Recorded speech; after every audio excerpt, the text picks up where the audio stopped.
Hello and welcome to Wargaming Recon. I am your host, Jonathan J. Reinhardt. Wargaming Recon is the only member of the Troll in the Corner podcast network to discuss historical and New England gaming. This is episode 146. That's right, 146. Plastic Soldiers. So I want to welcome all of you, new and longtime listeners alike, to the show. So thank you for taking the time to tune in. If you're a new listener, you're in for a treat because hopefully you will enjoy what I discuss in this episode, and maybe you'll go back into the classic catalog, into the archives, and listen to some of the other ones. And if you're a longtime listener, you already know what you're in for. So this episode 146, is pretty cool. We're going to talk about a variety of different things. I want to remind you that you don't need to worry about remembering everything I discuss on the show because it's all in the show notes. So no matter what, just remember one thing. And the one thing you need to remember is the link to the show notes. wargamingrecon.com/WR146. That's wargamingrecon.com/WR146. And I know a lot of you like to listen when you're commuting to and from work, or you're at the gym, or painting models, or all sorts of other stuff. You doing other things is really what the point is. So you're not going to remember everything, but just remember that link, wargamingrecon.com/WR146, and that'll connect you to the show notes and has things that I talk about. It'll have links and all that kind of stuff. It has the important bits in it, so that way you don't have to remember everything. You can just listen and enjoy, and then later on, if you so choose, you go to wargamingrecon.com/WR146, and that'll have all the things that you need. You'd be like, what did Jonathan talk about? He mentioned something about blah, blah, blah, blah, and I'd really want to know more about it. Well, you go to the show notes and bam, it's there, and you can get that information that you're looking for. So I want to begin by apologizing to everyone because there should have been another episode between the last one you listened to and this one, episode 145, and this, because new episodes come out roughly every 2 weeks. And for the first time in like 2.5 years, or as a long time actually, I wasn't able to put out a new episode because I was really sick. I had a fever and I had this really bad cold thing that went like weird and long and all sorts of stuff. And I gave it to the baby and gave it to my wife, and things just were not good. So there was no way I was going to be able to do an episode. I was hoping. So I actually... I'm glad it didn't work out, but I actually started to record this so that it would come out for, that last slot. And then for one reason or another, the internet at home died. I was like halfway through the recording and everything got lost because I record these live via Google Hangout so that you can watch them on our YouTube channel. You can watch it on the live page at wargamingrecon.com/live. You can get them a few different ways. And so you can actually see me as I record, and then I can interact with you through our live chat and that sort of stuff. But because I do it that way, when the internet died and cut out, it went kaput. And Google, as much as I love them for a lot of things, they didn't have any of it saved. So I wasn't able to use it. And that's actually okay because I tell you, one, you wouldn't have wanted to watch it because I was looking miserable and wiping my nose and all sorts of that stuff, that you do when you're sick. And two, I didn't have the energy that I normally do. So I wasn't as ebullient as I am now to talk about this topic. So that's okay. I get to do it right for all of you. And I appreciate everyone's understanding that I wasn't able to get one out last time. It really killed me, though, because I was like, it's the first time in so long. And I've been doing this since 2006, with breaks here and there. So really, this is one of the longest running wargaming podcasts on the web. And that's like the first time since like 2008 or 2010 that I hadn't been able to put out anything. And usually what happens, just a brief aside, usually what happens if I'm ill or something comes up that I'm not going to be able to give you a new complete episode, I'll take one of our classic episodes from the vault and then I will spruce it up and make it sound a little bit better, because I can do that while I'm feeling like crud, and you don't have to hear my voice going, or you don't have to hear me sneezing and all that kind of stuff. So I can spruce it up a little bit, and then I can rest and rest and rest, and then get myself to the point where I can do a 3 to 5 minute intro where I'll just briefly talk about whatever it was. And so those are recap episodes, basically, or recast, I believe I call them.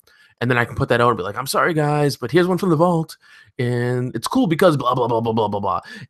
I also kind of do that at the end of recording year when I do a best of. I do that in December-ish, January-ish, because I take that break because of my birthday is December 22nd, and then with Christmas because I'm Catholic, so that's a whole big thing, and then of course now with the baby, even bigger thing, right? So I take that time to kind of recharge and my batteries and rejuvenate myself, and then that way I come back and fresh for the next recording year in the middle of the following January. So rather than give you nothing, I take best of episodes from that recording year. So for example, for this season, the 2015 podcast season, when it comes to December, because it's getting closer, actually, I'll look back and I'll pick stuff that I had released this year, and then I will release it again. And you're like, well, we already heard that. But what I'll do is I'll give you like a good 15-minute maybe intro with some behind the scenes stuff, insight, and that sort of thing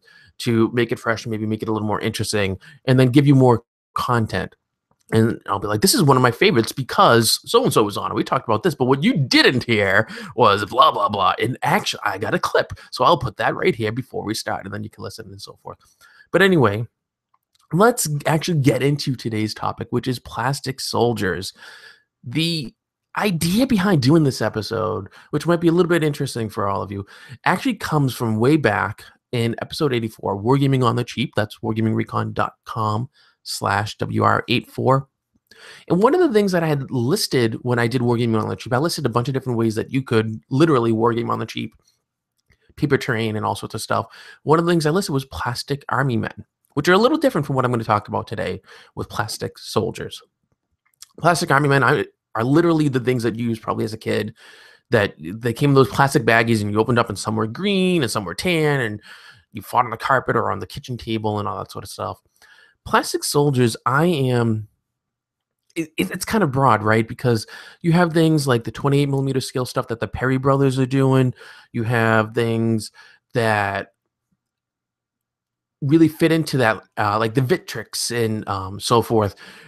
Really nicely detailed. The boxes, you get like 25 to 30 figs, and they're of that certain scale that just fits with what's in vogue right now. But when I'm talking about plastic soldiers, I'm actually thinking back to those classic Airfix models. Things that maybe some of you, if you are long-time wargamers, played with when you were a kid. Things, from the 60s, the 70s, really from the time when wargaming was gaining steam and popularity, but when you didn't have a whole lot of choices for variety. And you might think that those old Airfix models, they're dead, or that they don't have the variety anymore. I'm here to tell you that's not true. Plastics are big business, and there's tons of fantastic things that you can do with them. So I am actually focusing on, like I said, those Airfix stuff, the 1/72nd scale plastic soldiers. And I'm defining them specifically in that way, instead of like the Perrys, or instead of those army men that you may have played with as a kid that came in those little plastic bags, and not the Airfix one, just the no-name brand stuff. Because I think these are a whole area of wargaming in which the models may be overlooked nowadays, because people who had used them when they were, say, my age in their 30s, or younger, when they were in their teens and in their 20s, they might either not have really loved them as much then. They used them because that's what was there. So you only had that available. You got those Airfix stuff, and maybe you liked it, maybe you didn't, but you used it because it's what you had. It was your only option. So maybe you don't like it nowadays because you're like, oh, I was whatever now. Or maybe you don't think there's many options out there. Maybe you think that the other options are just way cooler, the metals and the Perry Brothers stuff and everything. But I want to let you know in this episode that those Airfix kits, they are still viable options. And then there are many other manufacturers that are making them, not just Airfix, but you got Zvezda and Italieri and Hat, and just so many, many, many, many other options. So I want to talk about some of the pros and some of the cons of the 1/72nd scale plastic soldiers. So let's just dig into some of the pros, because, well, it's no fun starting off with negative stuff. I really like to talk about the good things, and if something's not good, I don't tend to talk about it on the show. But as with anything in life, there's good and there's bad. So let's just dive into the good. So the 1/72nd scale plastic soldiers are great, right? No, they are. And I know it doesn't sound in my they really are great, but one of the reasons in which they are great is that you can get models for just about any conflict you want, just about any time in history, just about any configuration you can think of. Once upon a time, you had to get, say, your airfix, and then you had to convert them however you want. If you like to convert, that's cool. But you don't need to now. So if you want feudal Japan, you want Dark Ages, you want Napoleonics, you want modern, you can get it, and you can get it in the 1/72nd scale plastics. You can pick up a set from this manufacturer, or manufacturer B, or manufacturer D. You can get your Taliban. You can get your U.S. Special Forces. You can do Korea. You can do World War II. You can play Hail Caesar with these things. You can do just about anything you could imagine with 1/72nd scale plastics. It's actually pretty incredible. There are lots of options out there. Also, second great reason why you might want to consider 1/72nd scale plastics are, I do firmly believe they are the most affordable option, period, when it comes to models for wargaming. People might be thinking, well, what about the paper models, or as I call them, the print and play models? You know, you can go to Wargame Vault and you can buy them from there. You can make your own. You can find some for free on the web and just print them out. Well, yeah, those may not necessarily cost you money to obtain them, but it's costing you a lot of money in ink and printer paper. And you may not realize it because you might think, well, I buy that stuff anyway, and what am I going to know? I bet, though, if you actually took the time to evaluate, and no one's going to do this, but if you took the time to evaluate how much ink you use to print out those print and play models and how much paper you use for all that, you're going to find that you're spending a lot of money on it, a lot more than you would ever imagine. Plus, it takes a lot of time because I don't know about you, but I have a printer, and what do I got? I get an Epson something or other. And the Epson, it's great. It works fantastic with my Mac.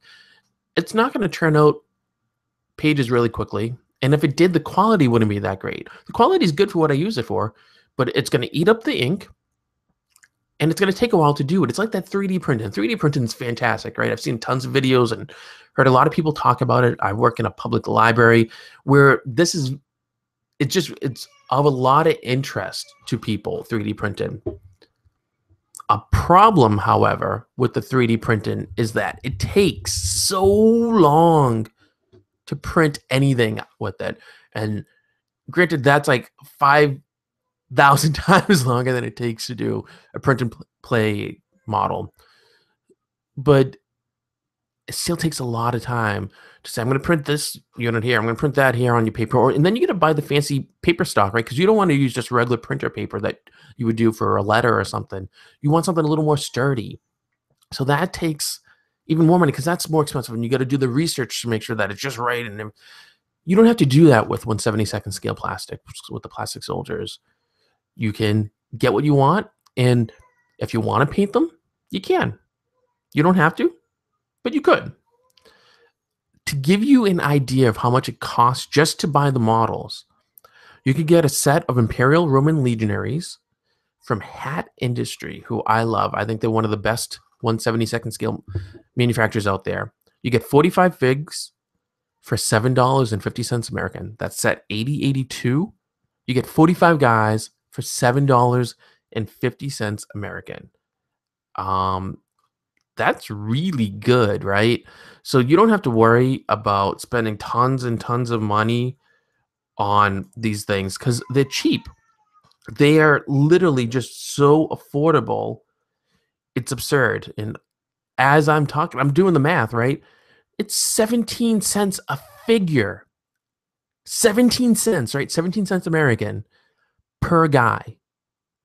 You can't get print and play models for that cost because the paper expensive, the ink expensive. Again, I don't know about you, but an ink cartridge for me costs like 36, 40, 50 bucks.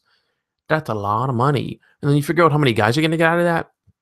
It doesn't even compare.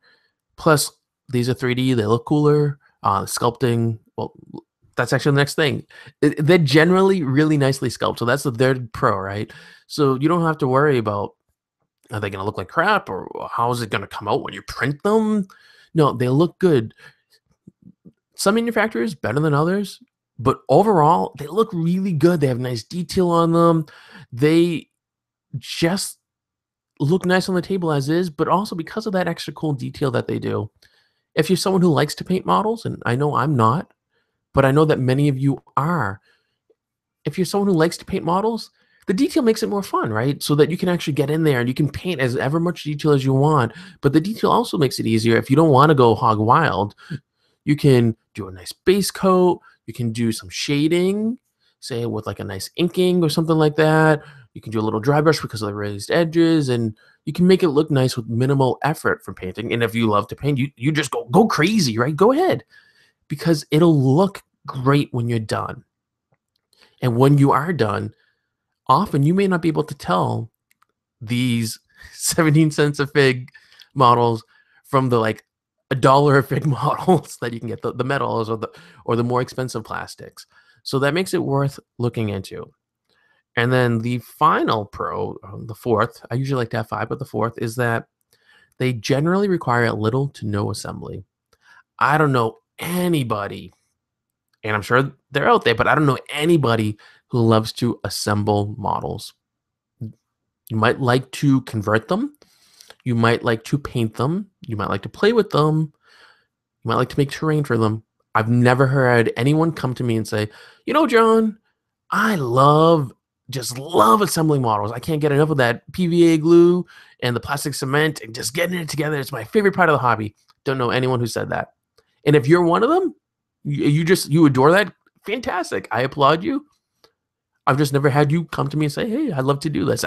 No one has ever told me that. Doesn't mean people who enjoy that don't exist. It just means no one's told me that.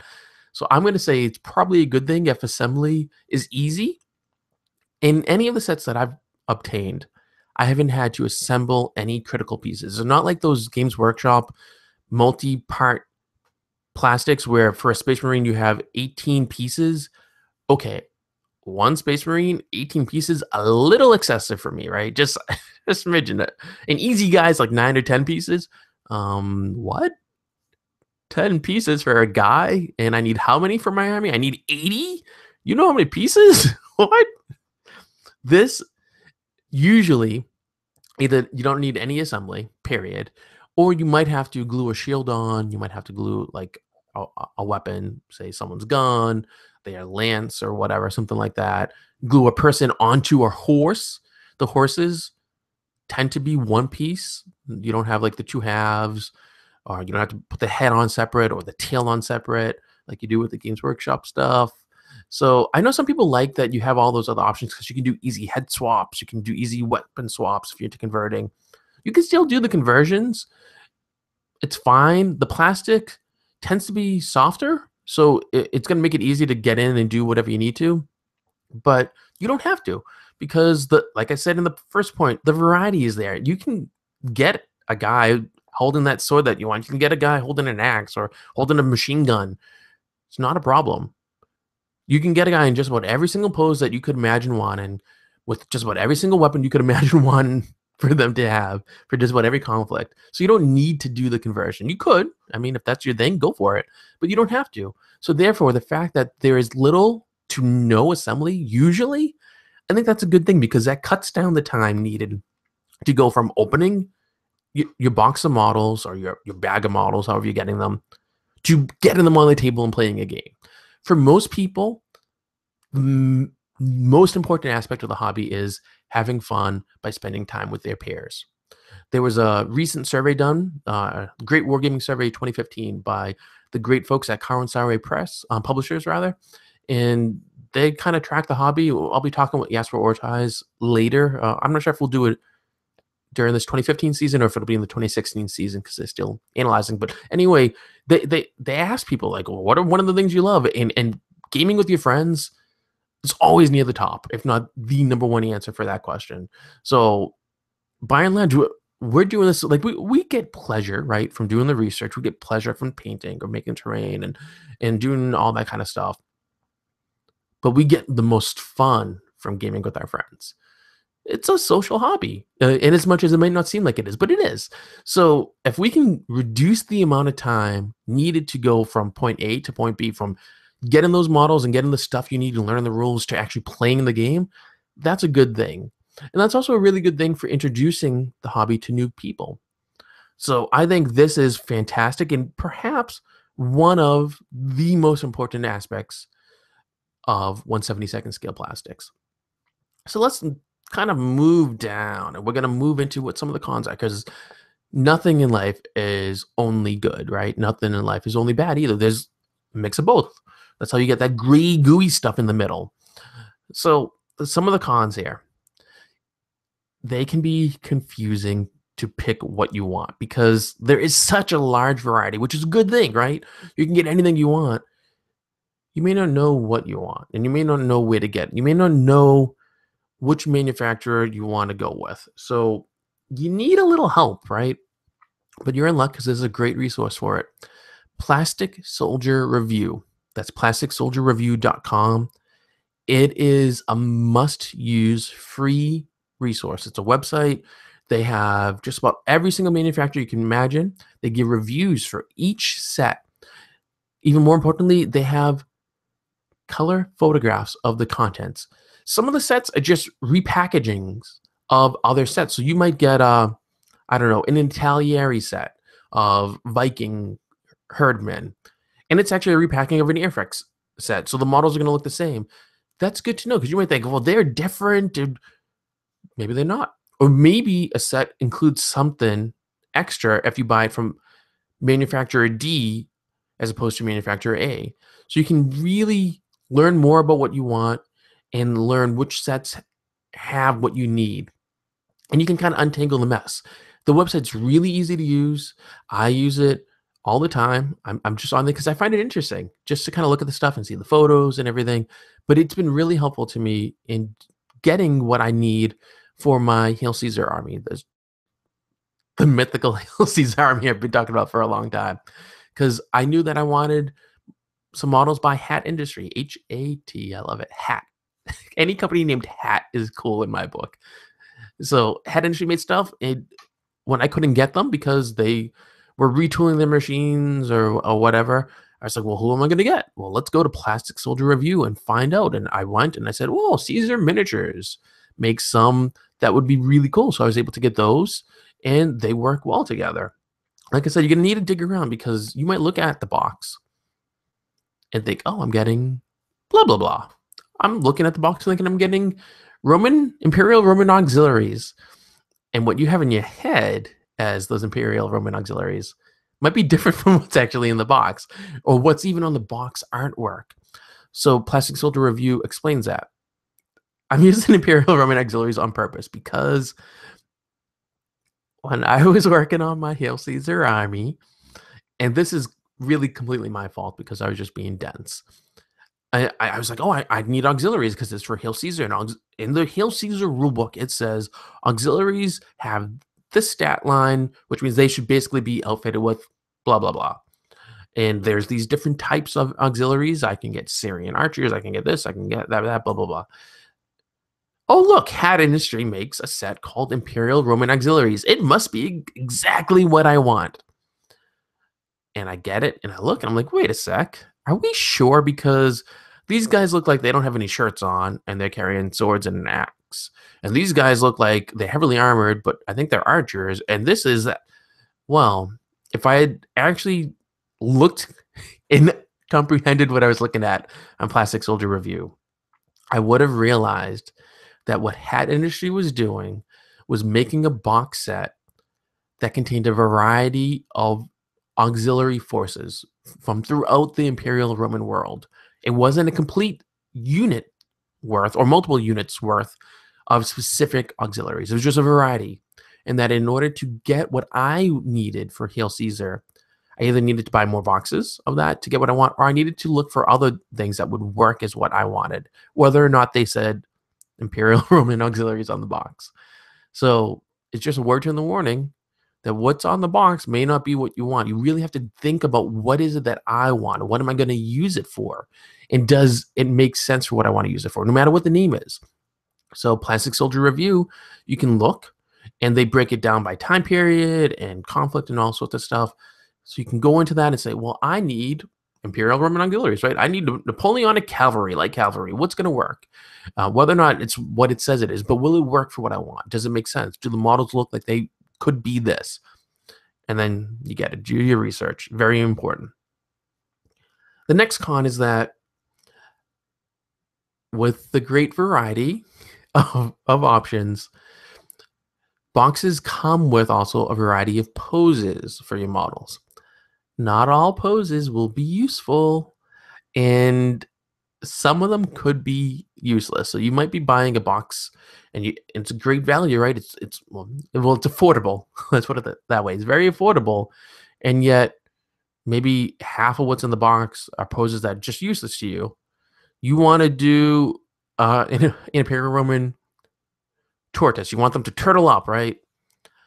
But maybe the guys won't rank up properly.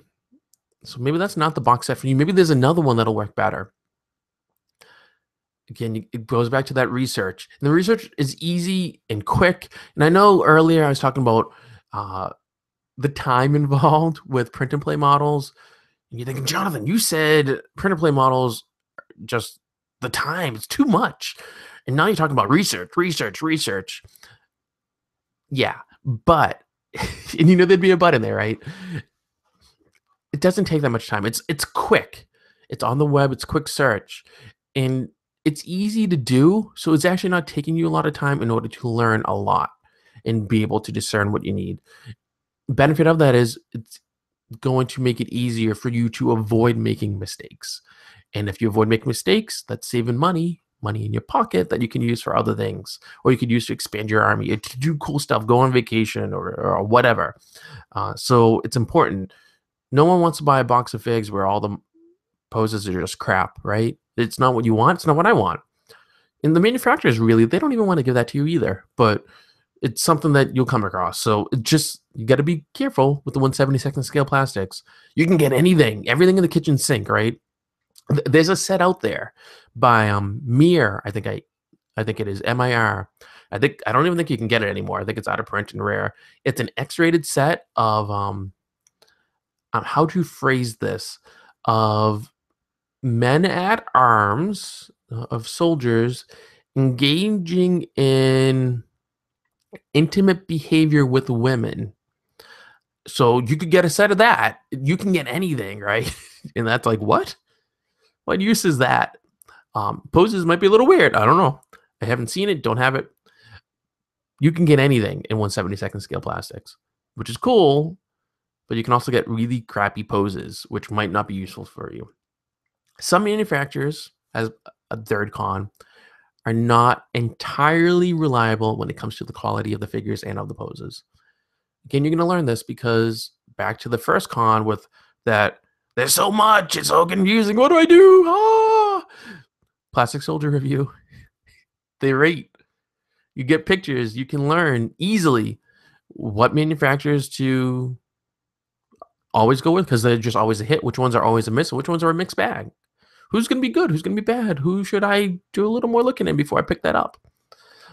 Just because something's affordable doesn't mean it's good, but you can get something really good, something incredible that is affordable.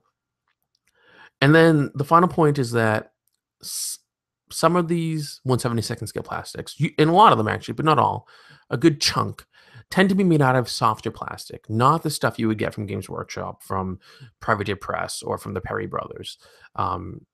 As a result of that softer plastic, you need to make sure you're using the right glue to glue it together. And you need to be mindful when you paint them, if you paint them, because the paint will wear off, especially on the thinner areas. It'll wear off, but we're big boys and girls, right? We know what we're doing, and we know how to properly use these things. So that means if you properly seal it, I recommend Tester's Dull Coat. It's great because I like that dull finish, but if you want a glossy finish, you can just do a glossy varnish. Or if you do the dipping method, Army Painter Quick Shade, that'll give you that glossy varnish on it, and it varnishes it so it's sealed and protected. If you properly seal it and protect it and use it well, it's going to last a long time. It's not going to just rub off right after the first use. So yes, this is a con, but it's easily fixed, easily prevented, because we're big boys and big girls, and we've been doing this and we know how to do it. So that's what I have to say about plastics, or 1/72nd scale. I love hat industry. They're one of my favorites. There are other really good ones. Zvezda is a Russian company. They make tons of great stuff, lots of options. They usually require a little more assembly on that end, and they may cost a little bit more, but they have very great quality, all sorts of different stuff. Caesar Miniatures is another good one. I've had good luck with them. They require a little bit of assembly in that, I mean, granted, I'm buying Imperial Romans, right? So I need to put the shields on. I need to glue a weapon in their arm or something like that. Simple, easy. But they're good. I've got it in Talieri. I've got it in Airfix. I've got it in, oh heck, I can't think of all the names. There's too many is what it is. But that's good. So I do highly recommend checking out 1/72nd scale plastics. You can get them just about anywhere. If you're in the Metro Boston area, I highly recommend that you go to the Hobby Bunker in Malden. They're a great store that has tons and tons and tons of 1/72nd scale plastics. They usually have like a sale going on at some point where you can get them even more reduced. And if you don't live anywhere near them, you can order online. They have this great web store where you can just place an order. Shipping is really cheap, so you don't have to worry about that. I've even considered doing it, and I don't live that far. Just if I'm like, I'm not going to drive in Boston. I live outside of Boston, and I might not want to drive the traffic here is awful. So I may not want to deal with the traffic to get there. Maybe I'll just order online and pay. It's like $5 shipping or something like that. It's great. The owners are fantastic and great variety of stuff. You can get these and it's good. So moving on, I want to talk about something that's coming up soon that I'm very excited about. And I've kind of done little breadcrumbs throughout the past half a dozen episodes. I'm talking about the Extra Life 24-hour Gamerthon. This will take place on November 7th, 2015. It's my 5th time, I think, doing it. And what I'm doing and what this is, for those of you not familiar, it's a charity that raises money for local hospitals throughout the U.S. and I think even internationally. And you're thinking, well, yeah, that's cool, but there's a lot of charities that do that kind of stuff. So this charity, it's really important, actually, because it's helping kids. There's a lot of kids out there who have these really scary diseases. I have a cousin who has cystic fibrosis, which is it's an awful disease. It's a respiratory disease.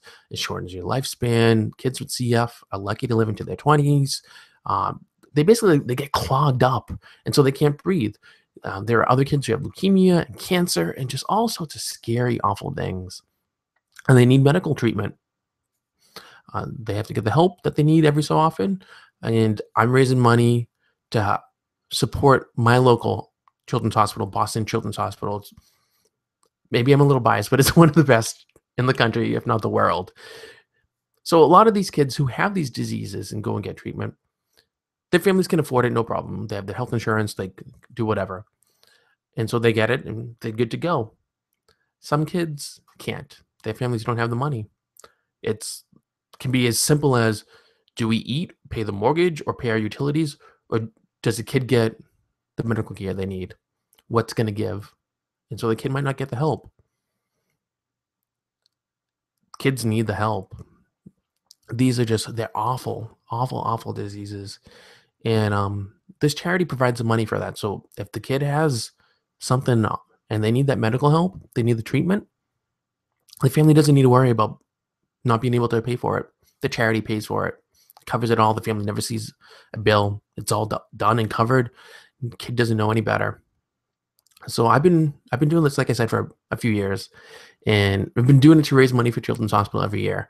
And Children's Hospital, it's great. Like I said, my cousin has CF, and so she's gone and she gets treatment there. And then more recently, my daughter's benefited from it. She's had some acid reflux issues, and supposedly she'll outgrow them. And she's also had milk protein sensitivities, which means she can't just eat regular formula. She can't have things with dairy in it or whatever. She will hopefully one day outgrow that as well. But she's had to be seen by specialists from Children's Hospital. And so we benefited from Children's Hospital. We've been able, through insurance and everything, to cover stuff. So my daughter can get the help she needs whenever she needs it. It's not a problem. Not every family can. And so this year, I'm once again raising money, and I'm asking you for help. If you have, a spare buck lying around, a spare dollar, if you consider making a donation. I have a goal of $250 I'm trying to raise.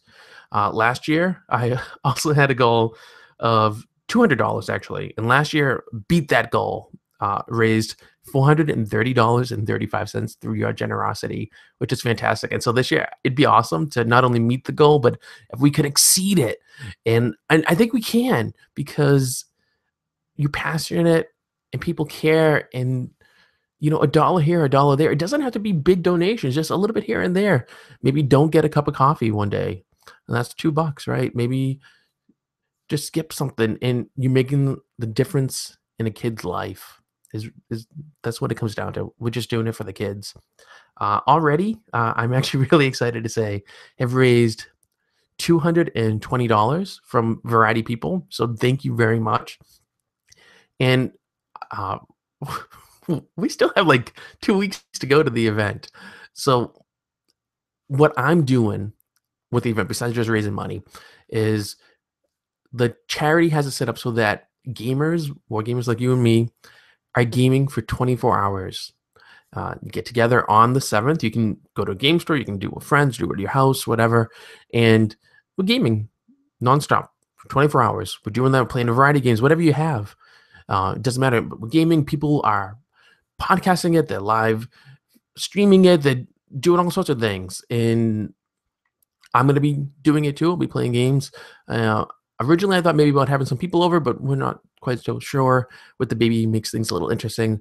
What I might do, actually, I might do like a live feed so that you can see me play games. Me, my wife, and the baby, or whoever drops by, play games, and maybe I'll do live feeds for a few hours of it throughout the day, so that you can see what I'm playing and stuff. People like those live play things. I mean, that's why that show Tabletop is so popular. Well, one of the reasons why it's so popular. Other Will Wheaton, Felicia Day, right? You can't go wrong with that. So in addition to doing that, this is really cool. We have a charity auction we're doing. Last year, it was completely run by listener Dave. And this year, he has painted this really cool limited edition Battle Games Magazine Combat Stress Appeal model. It's a World War I Tommy. He's painted it. He's shipped it to me. And I'll be doing the eBay charity auction. That by the time you listen to this, that should be up, or be up shortly. All you need to do is go to wargamingrecon.com/eBay, and that'll connect you to the charity auction. And all the proceeds from that, all the proceeds from all the fundraising that I'm doing, are going directly to the charity. And so all that money goes there. It goes directly to benefit the kids who are going to get the help they need at Children's Hospital. I make no money off of this. No one else is making money off of it. And with this charity auction, and all the details will actually be in the eBay auction. But you bid whatever you think is a fair price to bid on it, so that maybe you'll win this awesome model. And I can tell you, it's fantastic. I love it. It's really, really good. And then I will ship it to you, and you pay and so forth. And model's yours, and money goes to help kids in need. It's win-win. Throughout the Extra Life 24-hour Gamerthon, I will be tweeting, and I'll be on Facebook. I'll do live blogging and all sorts of stuff. I'm doing this as part of a team also with the people from the Troll in the Corner podcast network. So Ben Gerber, who's the head honcho of Troll in the Corner, he's the head of the team. It's Team Troll. I'll have links to the stuff in the show notes. And if you want to just make a donation to me, go to wargamingrecon.com/charity. That's wargamingrecon.com/charity. Any amount of money you can donate is much appreciated. Like I said, all the proceeds go to help the kids in need, so they can get that medical care that they desperately need. And that's what it is. So I'll have links to stuff on the show notes, and I'll be talking about it through our social media. So it's really important, if you don't follow me on Twitter, and if you don't like Wargaming Recon on Facebook, that you do so. There'll be links in the show notes. And speaking of social media, it's time for our mailbag section. Mailbag is one of my favorites because I love to communicate with listeners like you. And whether I'm out at a convention or just, here and I get email or tweets and all sorts of stuff. So it's really cool. On Facebook, listener Adam sent a message saying, quote, "You should try to do a show with Rich regarding his games, including Waterloo." The Rich in question, first of all, thank you, Adam, for your comment and for your message on Facebook. But the Rich in question is a member of the Boston Trained Bands, which is a fantastic wargaming club. And he runs in conjunction, some solo, but some in conjunction with the Boston Trained Bands.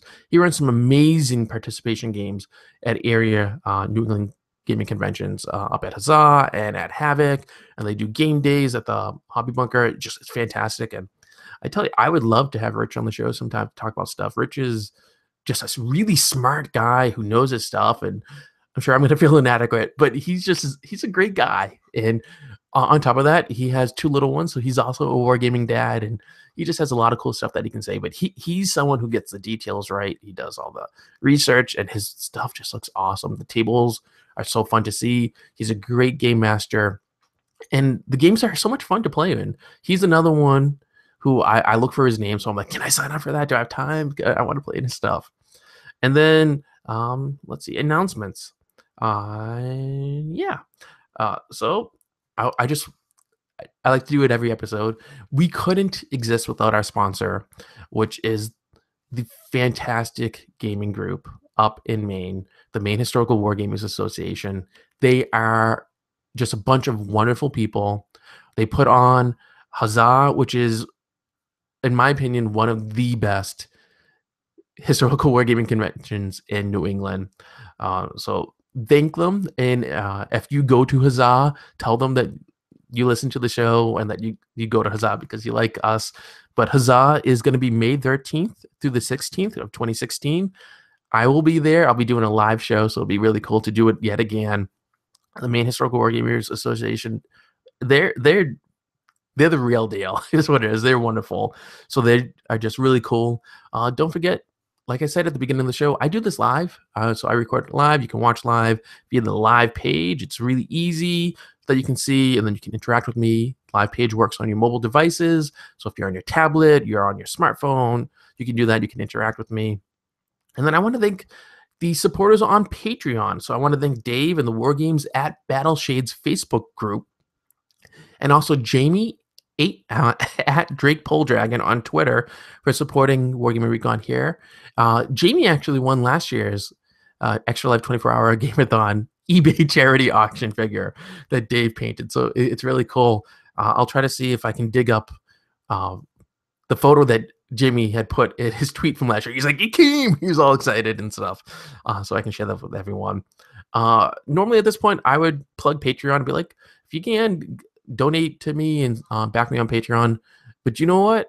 As much as I support that and helps to keep the show alive, if you were thinking of supporting me on Patreon this month, why not just put that money towards Extra Life 24-hour Gameathon charity for the kids in need at Boston Children's Hospital, because it's going to make a difference. And you know what else? If you aren't, I'm going to take, this is just totally spur of the moment, I'm going to take some of the money that I get from Patreon backers for November, which is when the event actually happens. I'm going to take some of the money from then, and I will donate that to the charity. So you can go ahead and back me on Patreon and help me, and then I'll take some of that and just send it to them, or you can make a donation directly, wargamingrecon.com/charity. And yeah, other stuff. And actually, you know, there is one thing I wasn't gonna cover, but I'm going to cover now. And I'm sorry to those of you who are just listening live, because you can hear a lot of bad audio for a moment because I'm opening something. Okay, so I'm going to go into more depth in this in another episode, but I had mentioned in the mailbag episode, what was that? Last one, I think, that someone, a listener, a great listener, actually had tweeted me asking about Peter Pig products. He's in the UK, and he's like, hey, have you ever used them? What do you think about them? And so I had ordered them from Brookhurst Hobbies in California, because they are supposedly the only U.S. distributor of Peter Pig products. Peter Pig's really cool looking stuff, and I had ordered some on there. And if you're watching live, you can see some of the things that have been ordered. The listener has suggested that I look at their World War II stuff because he said it was a newer range and it would be better casting and look better. And I was like, cool, because actually, believe it or not, I could use some stuff for Flames of War. So I had got some Germans on motorcycles with sidecars, and then for my buddy Adrian, he needed some tanks. So I had done that, and I had placed the order, and then a really long time went by, and I didn't really hear anything back. So I was like, what? I know it takes a while for Brookhurst to get stuff out, but like this is crazy. I got an auto reply, I think, saying like, we received your order, and that was it. No money came out of my account, nothing else. And just a lot of time went by, and I was like, huh? I'm a little confused. What's going on? So I don't understand. And well, it took about 5 weeks, I think, no communication, and then out of the blue, this package shows up on my door, and it's this mailing thing, and I'm like, I didn't order anything, and I actually in my head, I had a mental note for me to somehow contact Brookhurst Hobbies to cancel the order because I was like, at this point, they're not sending it. They didn't take money out of my account, so I'll just cut my losses and figure out another way to do this, and I'll be disappointed, but whatever. And then I looked at the address on the package, and it was from Brookhurst Street in California. I was like, wait a sec, maybe this is from them. And I opened it up, and it is. So the stuff has come, and they'll appear in a future episode. But I got to tell you, and this isn't a review or anything, and I haven't spent a whole lot of time about this, but 5 weeks and no communication is a little crazy. I had been told by someone else who had ordered from them, who I think at one point it took like for 3 weeks for them, that the people at Brookhurst, and I could be wrong, and if someone knows that I am wrong, please tell me, because I'd like to get it correct. I don't want to spread false information, but I had been told from a reliable person that although Brookhurst Hobbies is the U.S. distributor for Peter Pig products, and although Brookhurst Hobbies has a website where you can order things online, they don't use a computer for any of this stuff. They keep track of all their orders and filling them and the communication and everything, pen and paper. And I was like, what? They use a pencil and a pad of paper for everything, and yet they have a website. For mind blown. No Excel spreadsheets, no anything. And lo and behold, when the receipt came, receipt was like, I mean, it was printed out from a computer, but I was like, wait a sec, that's the receipt they send?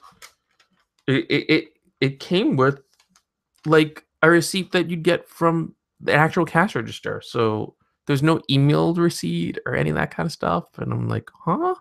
And maybe they're a small business. Well, I mean, clearly they are, but maybe like they're a really small business and they can't afford to do such things. But I don't know. It seemed wonky to me. So it was a little weird. And I was like, wow. Needless to say, it's been like a weird situation for me. So I'm not quite sure how to make, like, what to make of things as of yet. But I will talk about Peter Pig in a future episode, and I'll talk more about this. I'll actually talk about the models that came and the sculpting and all that sort of stuff. And not a review, but like a more in-depth look. Then this is just like here's a blurb. But I'm not like really over eager to order from Brookhurst Hobbies anytime soon, just because of this, because it was weird. But I don't want to write them off either, because like I'm sure there's more to the story, and I just don't know what it is. It's interesting though, because the listener who contacted me at Coleman Striker on Twitter said that and this was from several days ago, that the owner of Peter Pig is actually a buddy of his and was going to be going over to his place to game. And he's going to talk to him about this. And I don't mean for it to be a thing, but I guess stuff is being discussed at higher levels. And management will be involved. And I don't know. So we'll see what happens. And I don't know. Maybe they'll talk to Brookhurst Hobbies and be like, Hey, so we heard you use pencil and paper for your ordering. What gives? Because 2015 people, and if you're doing business online, maybe like email, right? Email is not hard. There are people who don't have websites, who don't do any of that kind of stuff, and email. I previously talked about those fantastic Lead Bears Tufts, right? He does not have a website. He does business literally via PayPal and email. He has a Facebook page, and some stuff goes on eBay auctions, and the rest he does like in person when he's at a convention or game day. Otherwise, you send him an email, say, "This is what I want. Can you do it?" And then you complete the transaction in PayPal. That's not hard. And he communicates, and it's none of this. Let me get my pencil and just lick the tip, and so I can start writing down. Or let me pull up my quill and dip it into my inkwell. What? No one does that. 2015. So I'm done ranting, but I was unpleasantly surprised by things. But again, it could be a fluke. This is my only experience with cursed hobbies, so I don't want to unjustly paint them into a corner here with stuff. So maybe this is just like a one-off weird thing for me. Maybe the stuff wasn't in stock and they had to get it, but again, communication would have been nice because communication is key, right? Nowadays, transparency is what everyone's looking for. It's a good thing. So anyway, the next episode of the show you can learn about in the episode guide, right? Episode guide is really cool. wargamingrecon.com/episode guide. And it talks about what the upcoming episodes will be, when they come out. And it even gives like little things like who's going to be a guest and what the topic is. So the next episode releases on November 9th. And it's going to be the holiday gift guide episode for 2015, which is really cool. And that's one where we have the categories like under under $50, up to 100 and 250 or more, and things that we suggest that would be useful for you to buy the wargamer in your life, or to tell non-wargamers in your life things that you might want. Try to make the gift buying season a little easier for everyone. So that's a cool episode. So that'll be on November 9th. And then maybe we'll do November 23rd, we'll do the recap for Extra Life, which might be cool because I don't have anything planned. And then December 7th is the last new episode of the season, episode 1. Well, it's going to be 149. It was supposed to be 150, but I was sick, where we look back on 2015. So that'll be pretty cool. Well, at this point, we have finished talking about all the cool stuff I wanted to. So I just want to remind you, first of all, thank you very much for taking the time to listen to this episode. Show notes. wargamingrecon.com/WR146. That's wargamingrecon.com/WR146. That'll have links to everything, such as Plastic Soldier review and the stuff we talked about for 170 seconds. Even more importantly, it'll have a link to how you can make a donation for the Extra Life 24-hour Gamerthon, which will benefit Boston Children's Hospital. wargamingrecon.com/charity. Anything you can spare, any spare change, whatever, $1, $2, $5, $10, whatever you got. If you're willing and able, just put it in there. Every little bit makes a difference, and this will help kids. So do it, please, if you can. And then I'll also have a link to the charity auction, which is, I hope this raises a lot of money because this is a really beautiful model, great sculpt, and it's just as beautifully painted. So thank you so much, Dave, for doing this, and for last year just doing the whole auction thing. So that'll be wargamingrecon.com/eBay auction, and you'll get that, and just all the stuff that I talked about will be in the show notes. So you guys know the deal. No matter how busy you are in your lives, no matter how sick you are and trying to get over it, no matter what's going on, you have to keep on gaming.